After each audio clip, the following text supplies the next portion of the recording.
Welcome to Learning English, a daily 30-minute program from the Voice of America. I'm Brian Lynn. I'm Anna Mateo. This program is made for English learners, so we speak a bit slower, and we use words and sentences especially written for people learning English. Here are the stories we have for you on today's program. John Russell talks about the history and importance of the U.S. city of Philadelphia. Jill Robbins brings us a science story. She talks about how scientists have linked a gene to human speech. For words in their stories, we learn about green expressions from Warren Shear.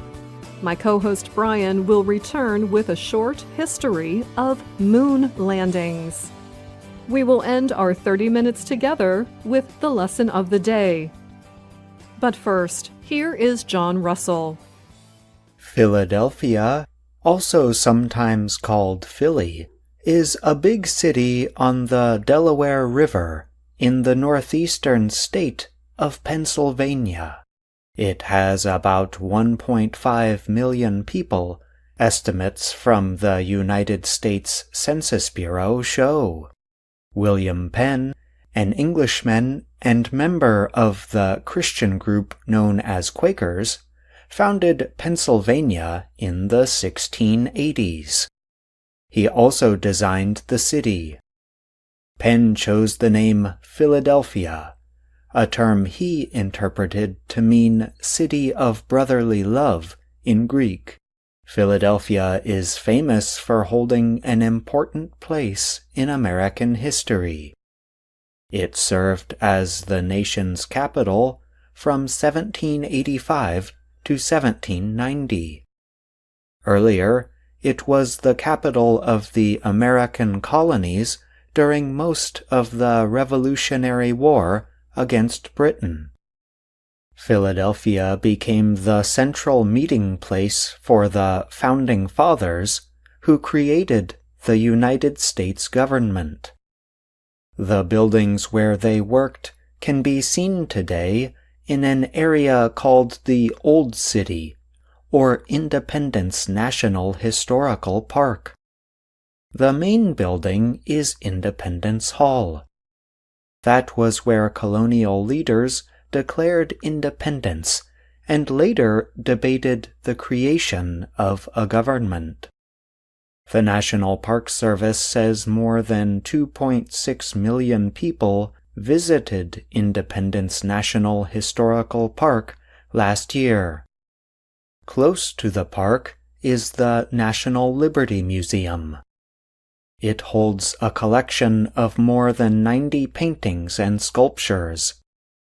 They represent the idea that liberty is a freedom that is easily violated.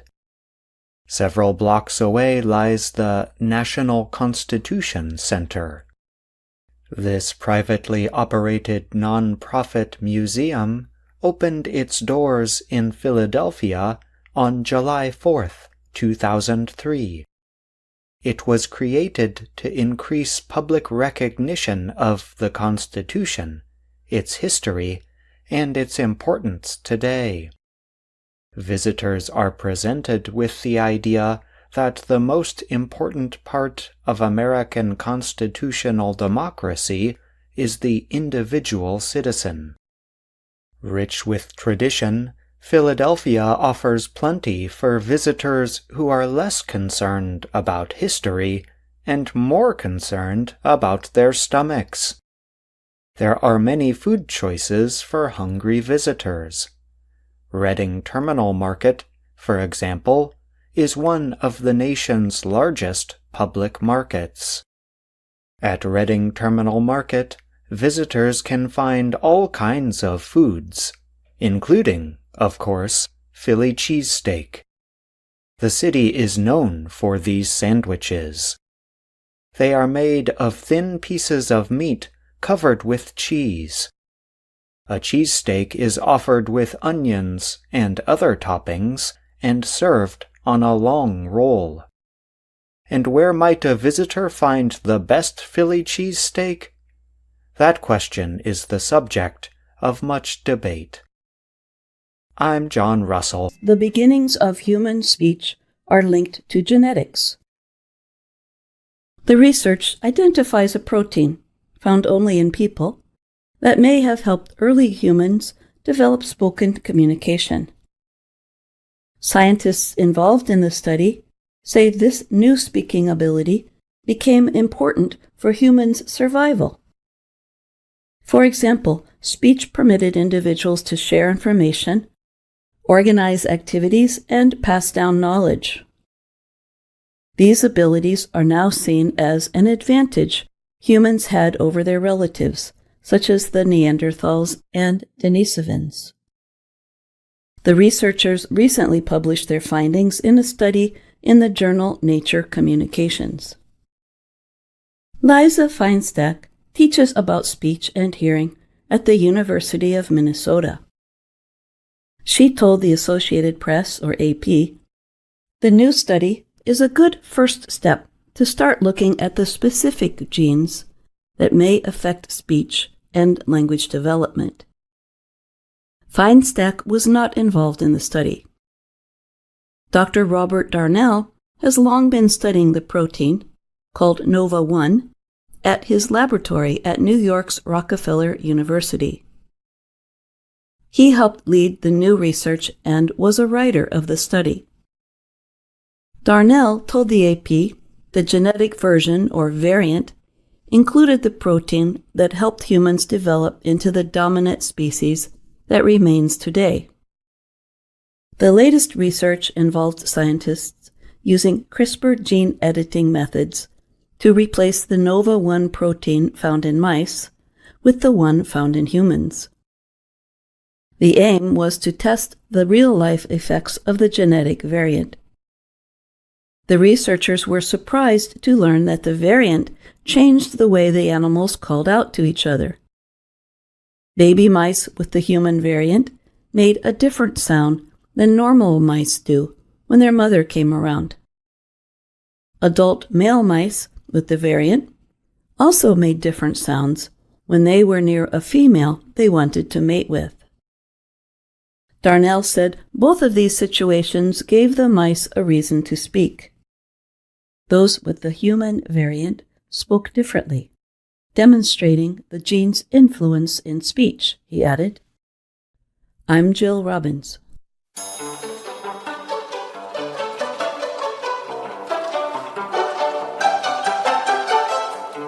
Now, the VOA Learning English program, Words and Their Stories. Today, we talk about a color found all throughout nature, green. Green is also very common in American English. Let's hear Warren Shear read a story about these colorful expressions. Green is an important color in nature. It is the color of grass and the leaves on trees. It is also the color of most growing plants. Sometimes the word green means young, fresh, and growing. Sometimes it describes something that is not yet ripe or finished. For example, a greenhorn is someone who has no experience, who is new to a situation. In the 15th century, a greenhorn was a young cow or ox whose horns had not yet developed. A century or so later, a greenhorn was a soldier who had not yet had any experience in battle. By the 18th century, a greenhorn had the meaning it has today, a person who is new in a job. About 100 years ago, Greenhorn was a popular expression in the American West. Old-timers used it to describe a man who had just arrived from one of the big cities back east. The greenhorn lacked the skills he would need to live in the hard, rough country. Someone who has the ability to grow plants well is said to have a green thumb. The expression comes from the early 1900s. A person with a green thumb seems to have a magic touch that makes plants grow quickly and well. You might say that the woman next door has a green thumb if her garden continues to grow long after your plants have died. The Green Revolution is the name given some years ago to the development of new kinds of rice and other grains. The new plants produced much larger crops. The Green Revolution was the result of hard work by agricultural scientists who had green thumbs. Green is also the color used to describe the powerful emotion jealousy. The green-eyed monster is not a frightening creature from outer space. It is an expression used about 400 years ago by British writer William Shakespeare in his play Othello. It describes the unpleasant feeling a person has when someone has something he wants. A young man may suffer from the green-eyed monster if his girlfriend begins going out with someone else. Or that green-eyed monster may affect your friend if you get a pay raise and she does not. In most places in the world, a green light is a sign to move ahead. A green light on a traffic signal means your car can continue on.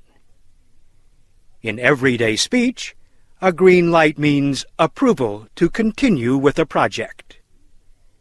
We want you to know we have a green light to continue this series next week.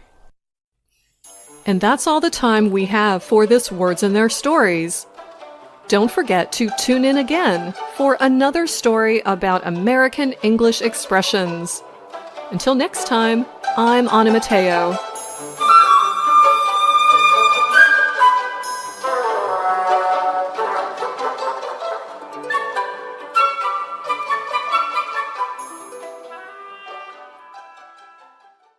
Many years have passed since the first spacecraft landed on the moon in 1966.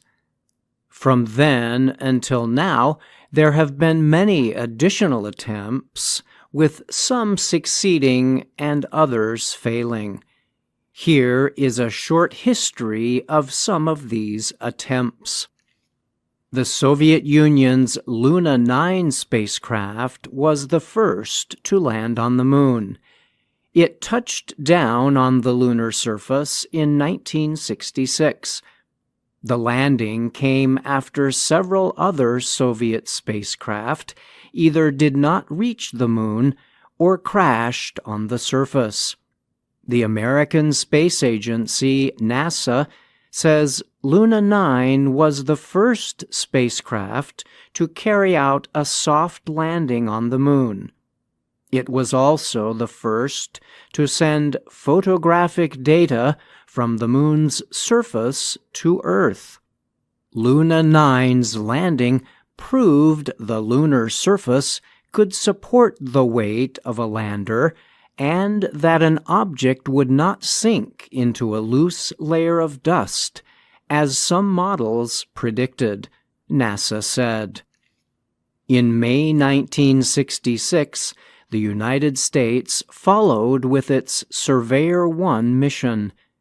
NASA describes this effort as the first of a series of 7 robotic spacecraft sent to the moon to gather data in preparation for NASA's Apollo missions. The successful soft landing of Surveyor 1 was one of the great successes of NASA's early lunar and interplanetary program. Both the U.S. and Soviet Union had other successful robotic landings. Next, the countries aimed to be the first to land humans on the moon.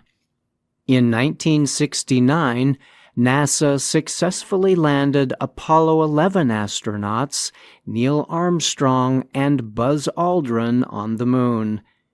The U.S. Apollo program sent 12 astronauts to explore the moon over 6 missions. Apollo 17 was the last in 1972. The U.S. is still the only country to land humans on the moon. NASA officials say the agency's Artemis program aims to return astronauts to the lunar surface possibly by the end of 2026.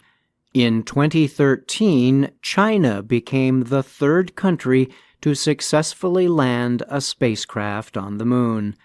China landed an exploring vehicle, or rover, named Yutu that year. China followed with the Yutu-2 rover in 2019, this time touching down on the moon's unexplored far side. In 2020, China successfully returned samples of rock and dirt collected by the rovers. The mission returned about 1.7 kilograms of lunar material collected from the near side of the moon. Then in 2024, another mission returned rock and soil samples from the less explored far side of the moon. China has said it aims to land its astronauts on the moon by 2030. In 2023, Russia tried its first moon landing in nearly 50 years. The Luna 25 spacecraft was attempting to land near the lunar South Pole, but it is believed to have crash-landed on the moon's surface. The country's last effort before that, Luna 24 in 1976, landed successfully and returned moon rocks to Earth. After its first lander crashed into the moon in 2019, India made its second attempt in 2023. The country successfully landed its Chandrayaan-3 spacecraft on the lunar surface. The mission made India the 4th nation to complete a moon landing. In January 2024, Japan became the 5th country to successfully land a spacecraft on the moon. But the slim spacecraft landed upside down. This caused some power and communication problems, but the lander was able to operate for a short time. I'm Brian Lynn.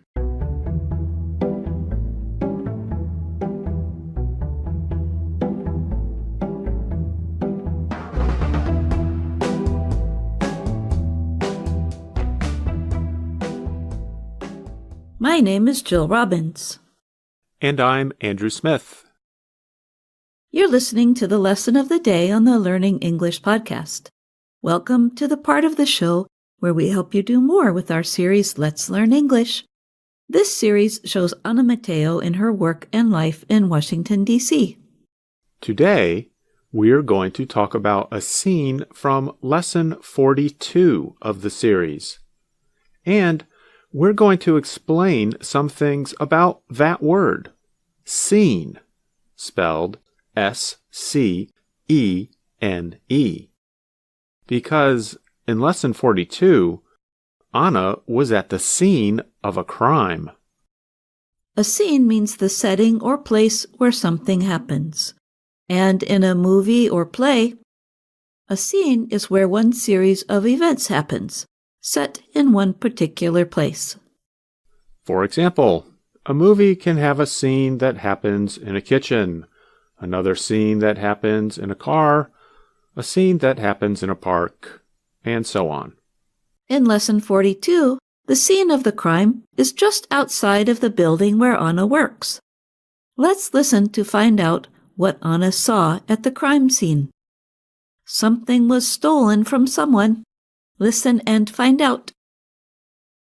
Hello, I'm Guy Newsman with News Channel XYZ. I'm here in Washington, D.C. at the scene of a crime. We are talking with this woman. She saw the crime during her lunch break. It looks like she hurt herself while she was trying to stop the crime. Tell us your name. Hi, Guy. I'm Anna. Anna, what did you see and what happened to your arm? Guy, I was minding my own business. See, I work over there. I left work to get some lunch. Then suddenly, I heard a woman yelling. She was yelling like this, "Help! Help!" Two robbers were grabbing her bag. She was hitting them with her umbrella. Is that when you hurt your arm? No, at that time, I was not fighting the robbers. See, I was too far away, and I didn't have my own umbrella.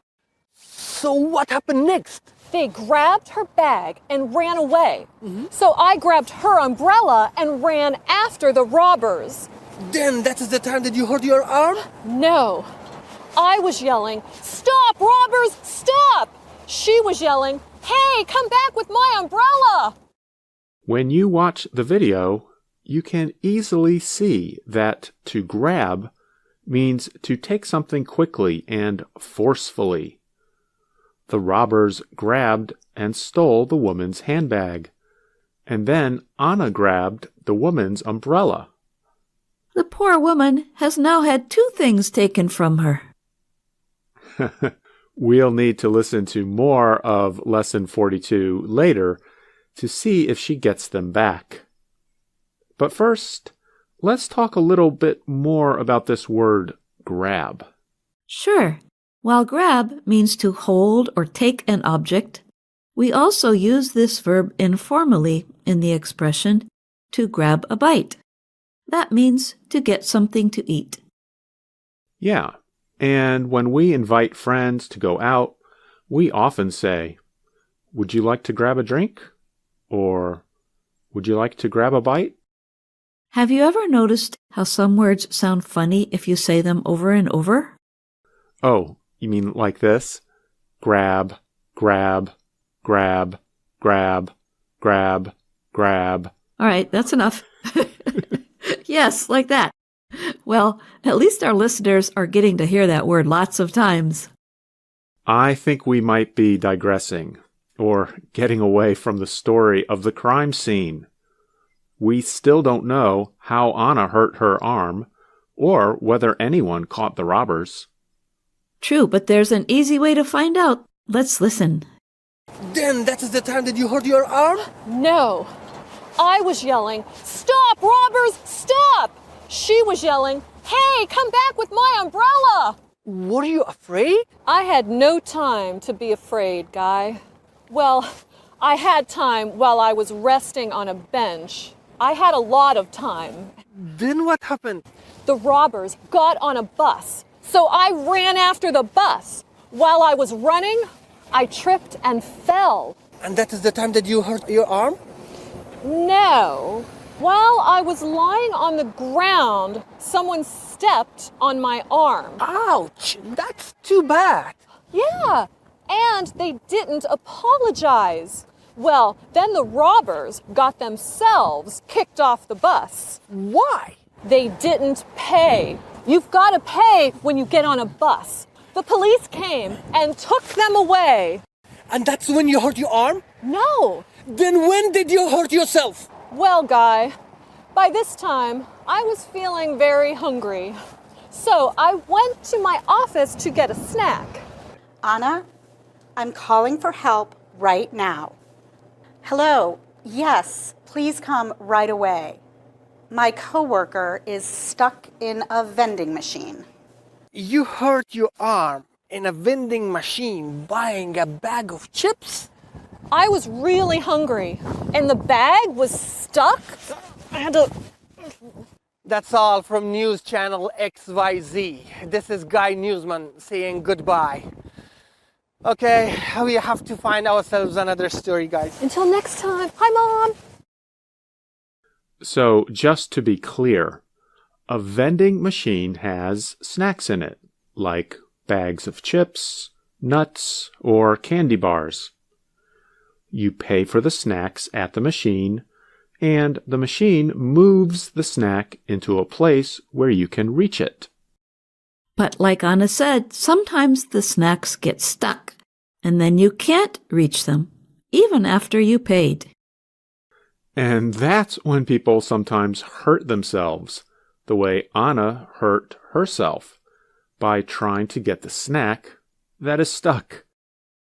I once heard about a man who seriously hurt himself by pulling so hard on a vending machine that the machine tipped over and fell on top of him. That's a high price to pay for a snack. We sometimes do things to ourselves that we wish we didn't do. Jill, I noticed that we just used the pronouns themselves, herself, himself, and ourselves. We use these reflexive pronouns when the subject of the sentence is the same as the object. Right. So instead of saying Anna hurt Anna, we say Anna hurt herself. You can learn more about reflexive pronouns and much more by downloading the lesson plan that comes with Lesson 42 of Let's Learn English. You can find that lesson plan on our website at learningenglish.voanews.com. I think Lesson 42 has some funny scenes that our listeners will enjoy seeing. Now, let's talk a little more about that word, scene. Well, we have the idiomatic expression, to make a scene. That means somebody is being very dramatic and emotional to bring attention to themselves, but perhaps in a way that they shouldn't be. When we say someone is making a scene, we are usually criticizing them for being too emotional or upsetting the people around them. But you know what? In some situations, maybe making a scene is a good way to get people to pay attention to you. That may be true, and I definitely think some teenagers will agree with you, but I'm not sure their parents do. Perhaps. We also have the adjective scenic.